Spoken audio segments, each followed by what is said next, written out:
भिखारी ने उसकी मदद की। फिर कुछ देर बाद उन्होंने उल्टा सीधा खाना पकाकर खा लिया और सो गए। दूसरे दिन उसे भिखारी ने जगाया और घर का काम करने को कहा। शहजादी पूरा दिन काम करती रही और ऊपर से भिखारी की डांट भी सुनती रही। किसी तरह से उन्होंने कुछ दिन गुजार लिए। एक दिन भिखारी ने कहा, मैंने जो कुछ कमाया था वो सब अब खत्म हो चुका है। अब कमाने की बारी तुम्हारी है। मैं तुम्हें लकड़ी लाकर देता हूँ, तुम उससे टोकरियाँ बुन लेना। ये कहकर वो जंगल में गया और टोकरियाँ के लिए लकड़ी काट कर ले आया। शहजादी ने टोकरी बनानी शुरू कर दी। उसने पहले कभी इस तरह का मेहनत वाला काम नहीं किया था, इसलिए उसकी उंगलियां जख्मी हो गईं और उनमें से खून निकलने लगा। ये देखकर उसके शौहर ने कहा कि तुम ये काम नहीं कर सकती, मैं तुम्हें धागे लाकर देता हूँ, तुम उससे कपड़े बुन लेना। लेकिन वो ये भी ना कर सकी। तो उसके शौहर ने कहा, तुम तो मेरे लिए बिल्कुल भी काम भी की नहीं हो, तुम तो कोई भी काम नहीं कर सकी, तुमसे से शादी करके मैं बर्बाद हो गया। ठीक है, मैं कोशिश करता हूँ कि तुम्हारे लिए मैं मिट्टी के बर्तन ला दूँ, तुम उन्हें बाजार में जाकर बेच दिया करो। इस बात पे घमंडी शहजादी ने कहा कि जब मैं बाजार जाऊंगी तो मेरे मुल्क के लोग मुझे इस हाल में देख के मुझ पर बहुत हंसेंगे।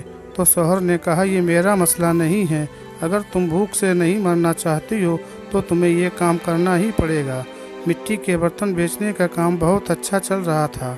लोग जब एक खूबसूरत लड़की को बाजार में बर्तन बेचते हुए देखते तो उस पर तरस खाकर उससे कुछ न कुछ खरीद लेते। जब बर्तन बिक गए तो भिखारी ने और बर्तन लाकर दिए। इसी दौरान एक सिपाही वहां से गुजरा तो उसने बर्तन लेकर उसमें लात मार कर तोड़ दिए और कहा कि दोबारा तुम इस तरह से रास्ता मत घेरना, एक तरफ बर्तन रखकर बेचना, बीच रास्ते पर मत बेचना। शहजादी बहुत परेशान हुई। उसने सारा वाकया घर आकर अपने शौहर से बताया। शौहर ने कहा, तुम बिल्कुल पागल हो, तुमसे किसने कहा था कि तुम बर्तनों को ऐसे बीच बाजार में रखकर बेचो? आखिर वहाँ के लोगों को निकलने में परेशानी होती होगी। मुझे लगता है कि तुम ये भी नहीं कर सकती हो, ये तुम्हारे बस का काम नहीं है। मैं शाही महल जाऊंगा, हो सकता शायद तुम्हारे लायक कोई काम वहाँ मिल जाए। ये कहकर वो शाही महल के लिए रवाना हो गया। शाम को वो वापस आकर कहा कि तुम्हारे लिए शाही महल में मददगार बावर्ची की जगह मिल गई है, अब कम से कम हमें पेट भर के खाना तो मिल ही जाएगा। इस तरह वो घमंडी शहजादी एक मददगार बावर्ची बन गई। वो रोज सुबह से शाम तक बावर्ची खाने में रहती और रात को बचा हुआ खाना अपने घर ले आती। इस तरह दोनों मियाँ बीवी का गुजारा होने लगा। महल में आए हुए उसे कुछ ही दिन गुजरे थे कि उसे सुना कि महल में कोई शाही प्रोग्राम है। जब मेहमान आने शुरू हुए तो शहजादी बावर्ची खाने की खिड़की से उन्हें देखने लगी। गुलाम कीमती कपड़ों में मेहमानों का इस्तकबाल कर रहे थे। हर तरफ शानो शौकत और धूमधाम नजर आ रही थी, लेकिन शहजादी अपनी किस्मत पर आंसू बहा रही थी और अपने तकब्बुर और बेवकूफ़ी पर पछता रही थी।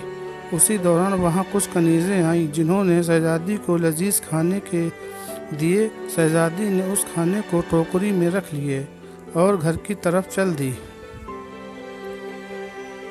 अभी वो महल के दरवाजे से गुजर ही रही थी कि अचानक बहुत कीमती पोशाक पहने हुए एक आदमी ने उसका रास्ता रोका।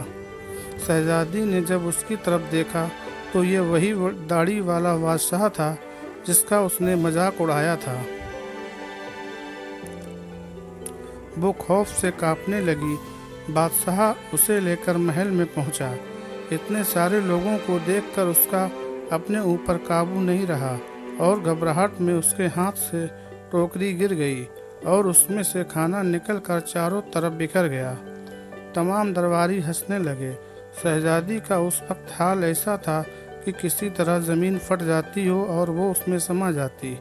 उसने झटके से अपना हाथ छुड़ा लिया और भागना चाहती थी। फिर बादशाह ने उसे दोबारा पकड़ लिया और नरमी से बोले कि डरो मत, क्या तुम मुझे नहीं पहचानती? मैं वही भिखारी हूँ जो तुम्हारे साथ झोपड़ी में रहता था, और मैं वही सिपाही हूँ जिसने तुम्हारे बर्तन तोड़े। ये सब कुछ मैंने तुम्हारे लिए इसलिए किया क्योंकि मैं तुम्हें पसंद करता था और तुमसे शादी करना चाहता था। अब तुम्हारे घमंड का इलाज हो चुका, मैं वही भिखारी हूँ जिसके साथ तुम रहा करती थी। अब तुम्हें अच्छा सबक मिल गया है।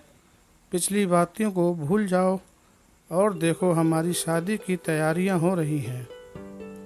उसी वक्त कनीज़ें आईं और उसे अपने साथ ले गईं। फिर शहजादी को नहलाकर उसे दुल्हन का लिबास पहनाया गया। फिर जब वो दोबारा वहां आई तो देखा उसके माँ बाप और तमाम दरबारी वहां मौजूद थे। लोगों ने उसे मुबारकबाद दी। उस वक्त शहजादी बिल्कुल बदल गई थी। उसका गुरूर, उसका घमंड सब खत्म हो चुका था। उसने जिंदगी गुजारने का ढंग सीख लिया था। सबक: दोस्तों, हालात जैसे भी हों, इंसान को कभी तकब्बुर और घमंड नहीं करना चाहिए। अल्लाह ताला का हमेशा शुक्र अदा करना चाहिए। शुक्रिया।